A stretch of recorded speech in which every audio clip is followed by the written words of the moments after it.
Hello friends, welcome back to my channel scalper trading bull. तो इस chart analysis series में यहाँ पे हम डिफरेंट टाइप्स के चार्ट को एनालिसिस करते हैं, जिसकी मदद से आपको पता चले कि कैसे चार्ट एनालिसिस सही तरीके से किया जाता है। जब भी चार्ट एनालिसिस करते हैं तब हमें किस पॉइंट्स पे ज्यादा फोकस करना चाहिए, मतलब कि कैसे इंपॉर्टेंट सपोर्ट और रेजिस्टेंस मार्क करना चाहिए, कैसे इंपॉर्टेंट जोन्स मार्क करना चाहिए, कैसे एक प्रॉपर ट्रेंड लाइन मार्क करते हैं, कैसे इंडिकेटर का एज ए सेकेंडरी कंफर्मेशन हम यहाँ पे यूज कर सकते हैं। जब भी एंट्री लेनी हो तब हमें क्यों एंट्री लेनी चाहिए, मतलब कि एक रीजन होना चाहिए जब भी हम एंट्री ले रहे हो, और एंट्री लेने के बाद कहाँ पे स्टॉप लॉस लेना चाहिए, कहाँ पे हम टारगेट सेट कर सकते हैं, उसके बारे में हम यहाँ पे डिटेल में डिस्कशन करते हैं। तो ये वीडियो पूरा देखें, जिसकी मदद से आपको पता चलेगा कि कैसे चार्ट एनालिसिस करते हैं और किस रीजन के साथ हमें ट्रेड लेना चाहिए। अगर वीडियो अच्छा लगे तो इस वीडियो को लाइक और शेयर और इस चैनल को सब्सक्राइब करना मत भूलिएगा। तो चलिए वीडियो को शुरू करते हैं। तो फ्रेंड्स, हम आज यहाँ पे इस चार्ट को एनालिसिस करने वाले हैं। ओके, तो ये चार्ट मैंने लिया है 30 अक्टूबर 2024 का, और ये निफ्टी 50 का चार्ट है, और यहाँ पे हम 4 मिनट टाइम फ्रेम पे एनालिसिस करने वाले हैं। ओके, तो फर्स्ट स्टेप है कि इम्पोर्टेंट सपोर्ट और रेजिस्टेंस, तो वो हमें कहाँ से मिलता है। जब भी हमें इम्पोर्टेंट सपोर्ट और रेजिस्टेंस मार्क करना हो तब हमें उसके लिए प्रीवियस डे चार्ट को पहले स्टडी करना जरूरी है, क्योंकि वहाँ से हमें इम्पोर्टेंट सपोर्ट और रेजिस्टेंस मिलते हैं। तो चलिए पहले प्रीवियस डे चार्ट को समझते हैं। तो देखिए, ये रहा प्रीवियस डे का चार्ट। तो यहाँ पर मार्केट यहाँ से ओपन होती है। ओपन होते ही फर्स्ट कैंडल कौन सी बनाती है, क्योंकि यहाँ पे बिग बार बियरिश कैंडल यहाँ पे बनती है, और वो EMA लाइन के नीचे ओपन और क्लोज होती है। तो इससे क्या पता चलता है कि यहाँ से बियरिश ट्रेंड शुरू हो सकता है। क्लियर? और फिर इसका कंफर्मेशन कहाँ से मिलेगा, तो यहाँ से ये जो दूसरी कैंडल बनी है वो क्या EMA लाइन के नीचे ओपन और क्लोज हो रही है, तो क्या यस, ये वाली कैंडल EMA लाइन के नीचे ओपन और क्लोज हो रही है। तो इससे कंफर्म हो गया कि प्राइस यहाँ से गिर सकता है। क्लियर? और यहाँ पे जो अपर साइड यहाँ पे सेलिंग प्रेशर मिला था, तो उसको मैंने यहाँ पे मार्क कर लिया। तो ये क्या बन गया, यहाँ पे एक रेजिस्टेंस जोन बन गया। क्लियर? चलिए नेक्स्ट।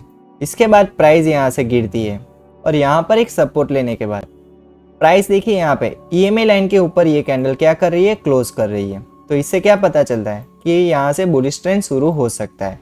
तो प्रीवियस प्राइस ने यहाँ पे एक सपोर्ट लिया था, तो इसलिए मैंने यहाँ पे एक सपोर्ट लेवल मार्क कर लिया। ओके, और प्राइस देखिए यहाँ पे एक बुलिश सिग्नल हमको देता है, लेकिन यहाँ पे एक रेजिस्टेंस फेस करता है, और रेजिस्टेंस फेस करते ही प्राइस यहाँ से रिवर्स होके दोबारा से नीचे की ओर गिरती है। तो यहाँ पे जो रेजिस्टेंस लेवल प्राइस ने फेस किया था, तो इसलिए मैंने यहाँ पे एक रेजिस्टेंस लेवल मार्क कर लिया। क्लियर? चलिए नेक्स्ट। अब प्राइस यहाँ से गिरती है, और ये वाला जो सपोर्ट लेवल था उसको प्राइस यहाँ पे ब्रेक डाउन करने की कोशिश करता है, लेकिन यहाँ पे सक्सेसफुली ब्रेक डाउन नहीं होता है। क्यों? क्योंकि यहाँ पे ये जो सेकंड कैंडल थी उसने यहाँ पे हमें कंफर्मेशन नहीं दिया। ओके, अगर ये वाली कैंडल जो प्रीवियस यहाँ पे जो क्लोजिंग हुई थी उसके नीचे कोई कैंडल क्लोज हो जाती, तो यहाँ से पॉसिबिलिटी होती कि प्राइस यहाँ से और भी गिर सकता है। ओके, लेकिन यहाँ पे एक सपोर्ट बना के प्राइस देखिए दोबारा से EMA लाइन को टच करता है, और यहाँ पे थोड़ी देर के लिए प्राइस साइडवेज चलती है। ओके, और यहाँ पे फाइनली सिग्नल देती है प्राइस, एक कैंडल EMA लाइन को नीचे से ऊपर कट करती है। और ये वाली कौन सी कैंडल है, जो कि बुलिश सिंगल फिंग कैंडल है, और यहाँ पे एक सेकंड कैंडल कंफर्मेशन देती है।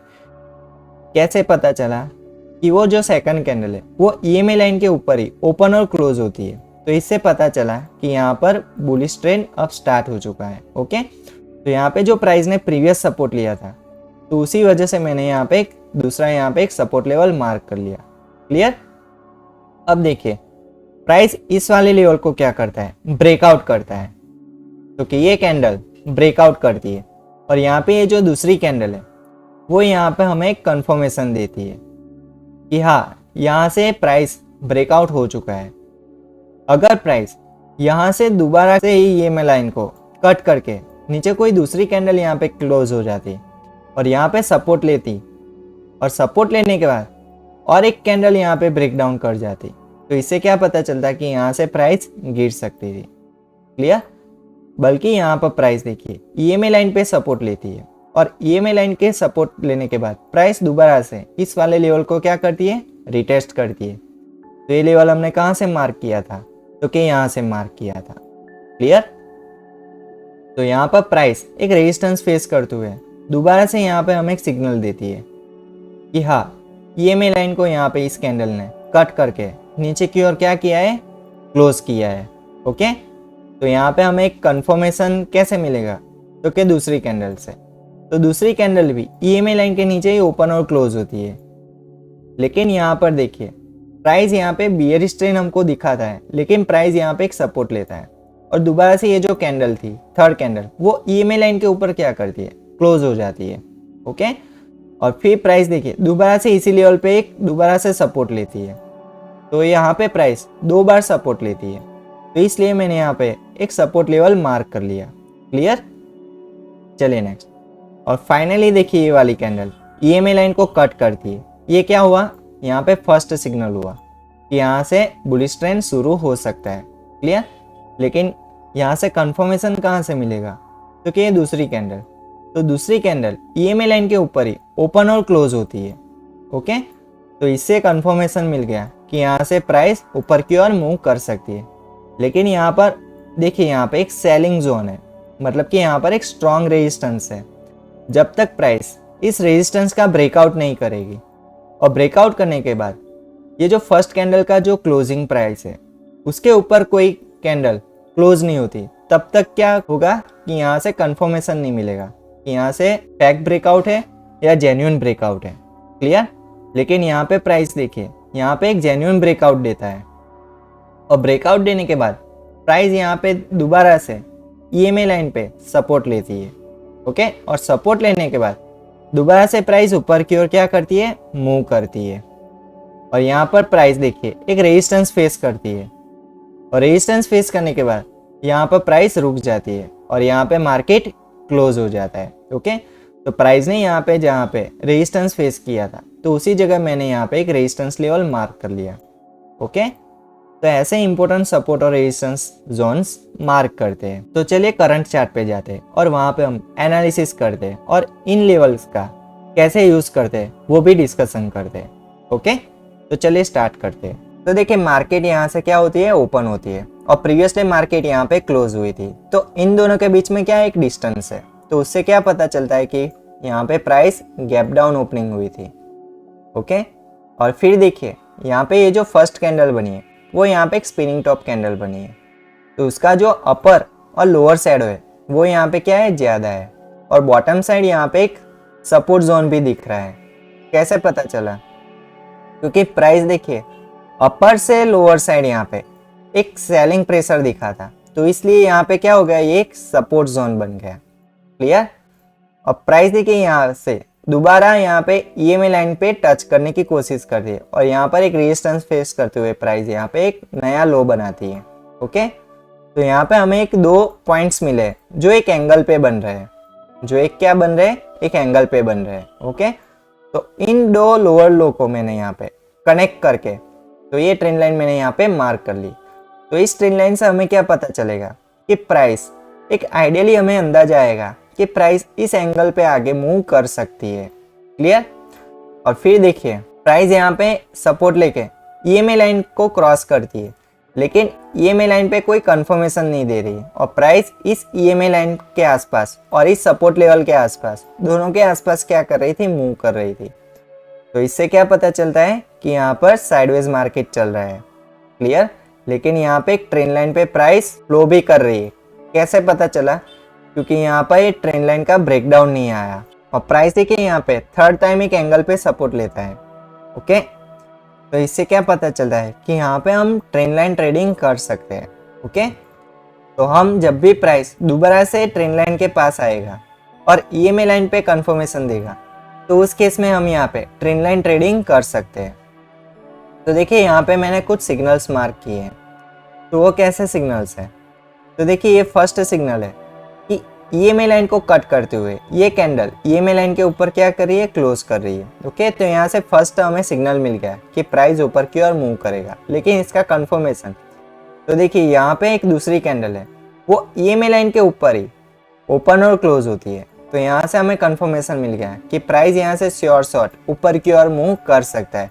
तो इस वाले पोर्शन पे हम एक एंट्री प्लान कर सकते हैं, बट लेकिन यहाँ पे देखिए अपर साइड यहाँ पे नियर ही एक रेजिस्टेंस जोन है। ओके, तो हम अगर यहाँ पे एंट्री लेते तो हमारा टारगेट कितना होता, तो देखिए इतना सा ही हमें यहाँ पे टारगेट मिल सकता था। क्लियर? तो यहाँ पे ट्रेड लेने का कोई यहाँ पे सेंस नहीं बनता, क्योंकि यहाँ पे अपर साइड एक रेजिस्टेंस है। जब तक यहाँ पे एक रेजिस्टेंस लेवल का एक कंफर्मेशन ब्रेकआउट नहीं आता, तब तक यहाँ पे ट्रेड लेना बेवकूफ़ी होगी। क्लियर? पर यहाँ पे हमें चार्ट क्या दिखा रहा है, तो देखिए यहाँ पे प्राइस दोबारा से ट्रेंड लाइन को यहाँ पे ब्रेक डाउन करता है, और ब्रेक डाउन करने के बाद प्राइस नीचे की ओर नहीं गिरता, बल्कि प्राइस यहाँ पे साइडवेज मार्केट में ऊपर की ओर मूव करता है, और यहाँ पर फाइनली यहाँ पे ये जो रेजिस्टेंस लेवल था उसका यहाँ पे ब्रेकआउट दिखाता है। लेकिन ये ब्रेकआउट कौन सा है, यहाँ पे हमें एक फेक ब्रेकआउट दे रहा है। ओके, तो इससे बायर्स को अट्रैक्ट करने की कोशिश करता है। ओके, और यहाँ पे कंफर्मेशन देखिए, ये जो सेकंड कैंडल है वो कंफर्मेशन नहीं दे रही है। तो कैसे पता चला कि यहाँ पे इस वाले रेजिस्टेंस लेवल के ऊपर ये कैंडल ओपन तो हो रही है, लेकिन क्लोज ईएमए लाइन के नीचे हो रही है। देखिए ईएमए लाइन के नीचे यहाँ पे क्लोज हो रही है, और यहाँ पे ये जो कैंडल की बॉडी है वो यहाँ पे जो प्रीवियस कैंडल की बॉडी थी उसको क्या कर रही है, इंगल्फ कर रही है। तो इससे क्या पता चलता है, यहाँ पे एक बियरिश इंगल्फिंग यहाँ पे एक कैंडल बनी है, और यहाँ पे स्ट्रॉन्ग रेजिस्टेंस दिखा रही है ये कैंडल। ओके, तो इसके बाद देखिए यहाँ पे कंफर्मेशन मिल रहा है, तो कि यस ये कैंडल ईएमए लाइन के नीचे ही ओपन और क्लोज हो रही है। ओके, तो यहाँ से हमें कंफर्मेशन मार्क कर लिया। क्लियर? तो अब क्या करेंगे कि प्राइस ईएमए लाइन के पास आएगा, तब हम यहाँ पे एक ट्रेड को यहाँ पे चेक करेंगे कि यहाँ पे अगर हम एंट्री ले सकते हैं तो कहाँ पे एंट्री ले सकते हैं। तो उसके लिए हमें 30 सेकंड टाइम फ्रेम ओपन करना है। तो चले 30 सेकंड टाइम फ्रेम यहाँ पे ओपन करते हैं। तो यहाँ पर मैंने देखिए 30 सेकंड टाइम फ्रेम ओपन कर दिया। तो इस टाइम फ्रेम पे हम क्या करेंगे, तो इस टाइम फ्रेम पे हम एक एंट्री को यहाँ पे चेक करेंगे विथ रीज़न कि यहाँ पे कोई एंट्री बन सकती थी। ओके, और उसको हम यहाँ पे क्रॉस चेक भी करेंगे। ओके, और सेकंड पॉइंट कि यहाँ पे हम स्टॉप लॉस कैसे प्लान करते हैं उसका भी डिसीजन हम यहाँ पे 30 सेकंड टाइम फ्रेम पे लेंगे। क्यों?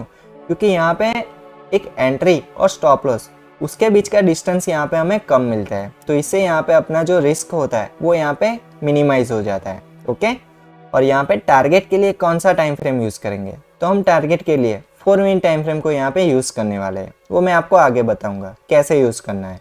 क्लियर? तो चलिए यहाँ पे हम एंट्री पे पहले चेक करते हैं। तो देखिए ये रहा primary signal, okay, bearish trend का, और ये रहा secondary signal, okay, bearish trend का। इसके बाद प्राइस ईएमए लाइन के पास आई थी, तो कि यस इस वाले पोर्शन पे हमें ईएमए लाइन को टच करती हुई ये कैंडल शो हो रही है। ओके, तो यहाँ पे हमें बियरिश ट्रेंड में कुछ पॉसिबिलिटी हमें यहाँ पे फिक्स करनी है।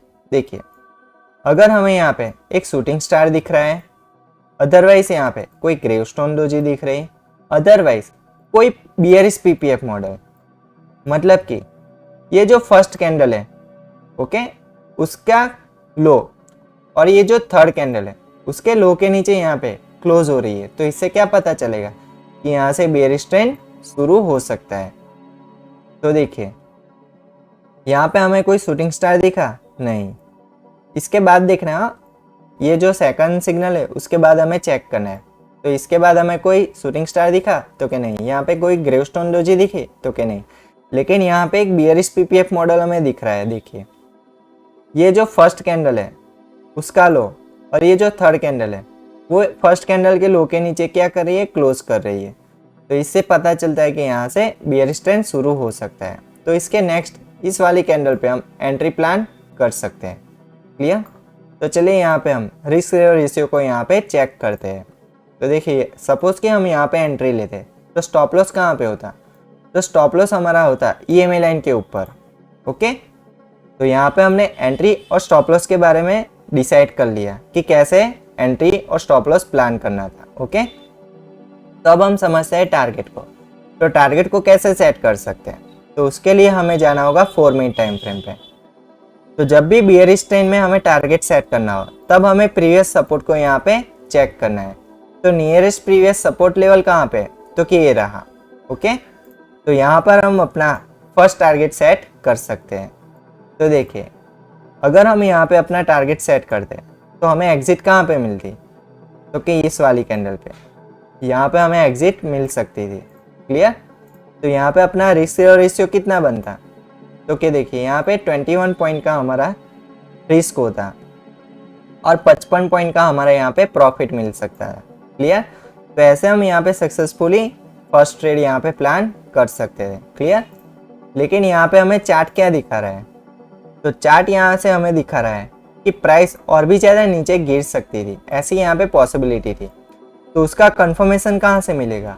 तो देखिए यहाँ पे अगर हमें ट्रेड को आगे कंटिन्यू करना होता तो उसके अभी यहाँ पे एक ऑप्शन है। कैसे? देखिए हमने यहाँ पे एक जोन मार्क किया है, ये जोन का यहाँ पे अपर लेवल है और ये यहाँ पे एक लोअर लेवल है। ओके, तो यहाँ पे हमने अपर लेवल पे टारगेट को सेट किया है जो है फर्स्ट टारगेट। लेकिन हम अगर ट्रेड को आगे कंटिन्यू कर दें तो इसका ये जो लोअर पॉइंट है उसका भी हम यहाँ पे T2 मतलब कि यहाँ पे टारगेट 2 हम यहाँ पे सेट कर सकते थे। क्लियर? तो देखिए यहाँ पे फर्स्ट हमें क्या करना है कि हमारी ये जो 50% क्वांटिटी है यहाँ पे हमें एग्जिट कर देनी है और बाकी की जो रिमेनिंग 50% क्वांटिटी उसको हमें यहाँ पे T2 पे ट्रांसफ़र कर देना है। ओके, तो इससे क्या होगा कि यहाँ पे हमारा T1 का जो प्रॉफिट है वो क्या होगा, यहाँ पे सेफ हो जाएगा और प्रॉफिट में ही हम यहाँ पे एक रिस्क ले गए और उसी में हम यहाँ पे T2 प्लान करेंगे। क्लियर? तो ऐसे रिस्क रेशियो मैनेज करते हैं। क्लियर? तो देखिए यहाँ पे हम एक्सटेंड करते हैं T2 पे टारगेट को, तो हमें यहाँ पे एग्जिट कहाँ पे मिल सकती है? तो देखिए इस वाली कैंडल पे हमें यहाँ पे एग्जिट मिल सकती थी। क्लियर? तो यहाँ पे रिस्क रेशियो कितना बनता? तो देखिए यहाँ पे 21 पॉइंट का रिस्क होता। ओके, और यहाँ पे 106 पॉइंट का हमें यहाँ पे प्रॉफिट मिल सकता था। ओके, तो यहाँ पे सक्सेसफुली यहाँ पे एक ही ट्रेड पे हम यहाँ पे 2 प्रॉफिट ले सकते थे। क्लियर? चलिए नेक्स्ट। अब प्राइस देखिए यहाँ से एक ब्रेकडाउन करने की कोशिश करता है।